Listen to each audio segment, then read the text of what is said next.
Elle nous rejoint ce mardi, c'est Yasmine Lamis. Elle est avocate, elle est maman aussi. Et du coup, elle pense à nous et comment nous aider. C'est vrai que le droit, c'est pas toujours facile. Et sa mission, c'est de nous éclairer.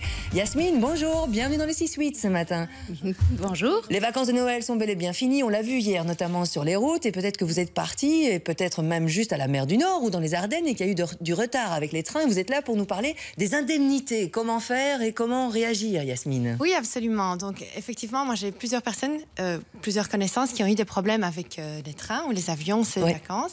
J'ai vu d'ailleurs que Cyril, votre compagnon du Cube, a été aussi embêté quand il a pris le train pour aller à Eurostar. Londres. Oui, tout à fait. Donc voilà, quelques conseils intéressants, même à la fin des vacances, ou si vous prenez l'avion prochainement, voilà quelques conseils qui peuvent vous intéresser. Donc évidemment, ça vous est peut-être déjà arrivé de manquer votre avion. Alors qu'est-ce qui se passe? Vous devez attendre pendant des heures à l'aéroport, vous êtes bien souvent peu ou pas informé sur vos droits et vous n'obtenez pas toujours l'indemnisation. Or, il faut savoir qu'il existe une réglementation, un règlement européen qui protège les droits des passagers européens. Cette réglementation fixe les conditions d'indemnisation et alors elle va aider justement à tous les passagers à pouvoir récupérer l'indemnisation qui leur est due. Alors, comment ça se passe? Donc, elle couvre 4 situations. Lorsque le vol est annulé, lorsque le vol est retardé, ou alors quand il y a un surbooking ou un manque de correspondance. Donc, ça arrive bien souvent, évidemment, que les vols soient en retard ou que les vols soient annulés. Et bien souvent, les personnes ne savent pas toujours comment faire pour obtenir l'indemnisation. Administrativement, c'est parfois lourd. Alors ici, cette réglementation, eh bien justement, elle va vous aider. Elle va vous donner des pistes pour obtenir cette indemnisation. Alors, si un vol est annulé, eh bien, il faut savoir que la compagnie est obligée de vous proposer un vol de remplacement. Et en cas de surbooking, également, il y a aussi des indemnisations qui sont dues.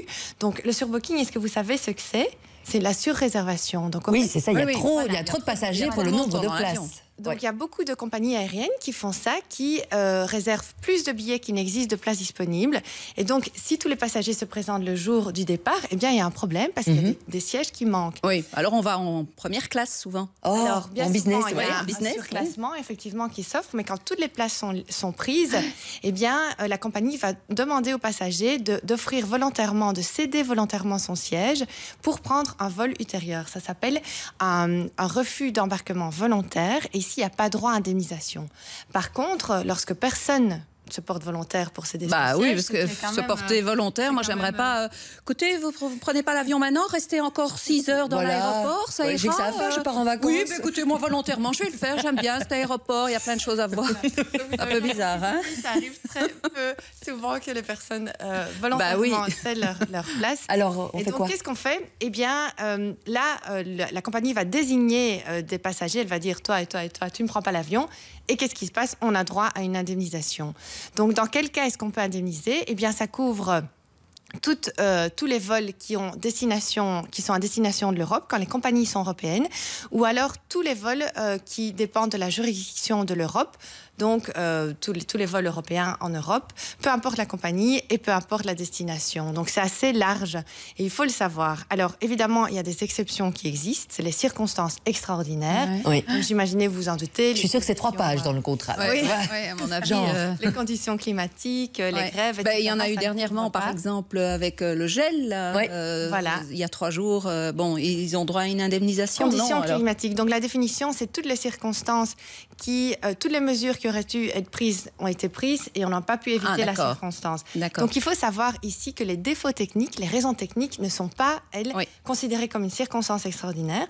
Donc si vous avez un problème avec votre avion pour cause de retard ou d'annulation... On n'est pas indemnisé. Eh bien là, vous êtes indemnisé pour les défauts techniques. Donc ça, c'est important à savoir, toujours les raisons pour lesquelles l'avion est en retard ou l'avion est annulé. Oui, mais bon, moi, je ne sais pas dire, par exemple, la raison... je ne sais pas juger si j'entends qu'on me dit que c'est une raison technique, mais je le crois, mais voilà. Oui, évidemment, la compagnie est obligée de vous donner la raison. Donc... Oui, mais enfin, elle peut aussi un petit peu peut-être... Yasmine, comment faire pour se faire indemniser? Parce que ça a l'air complexe. Voilà, alors c'est compliqué. Il faut savoir qu'il y a des sites qui existent, de plus en plus de sites qui existent et qui prétendent en 2-3 clics que vous pouvez... ils peuvent vous dire si vous avez droit ou pas à l'indemnisation, et 2, ils peuvent vous aider à réclamer et à obtenir cette indemnisation. Donc moi, j'ai été voir sur le site, notamment, j'ai plusieurs noms, www.refund.me. www.flightclaim.com, claimit.eu, il y en a plein en fait pour le moment qui existent. J'ai été voir les conditions générales de refund.me. Ça marche du tonnerre, j'avoue.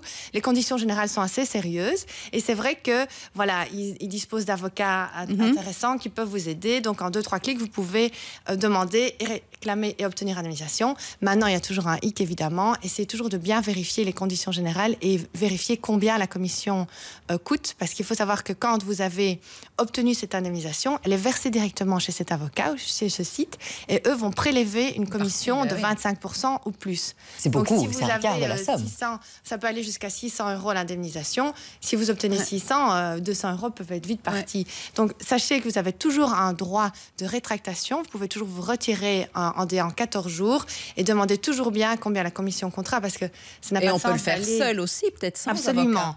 On peut le faire seul. Donc d'abord contacter la compagnie, la première chose, et ensuite, alors là, vous pouvez prendre un avocat si vous devez aller en justice. Refund.me, c'est bizarre comme site. www.refund.me, c'est un site intéressant en fait qui existe, qui a été créé en Allemagne en 2012 et qui marche du tonnerre. J'avoue, il est assez intéressant. Merci pour ce bon plan. On va parler des trains, retard, annulation, etc. Et oh là là là là là, c'est un gros chapitre. On verra ça avec Yasmine.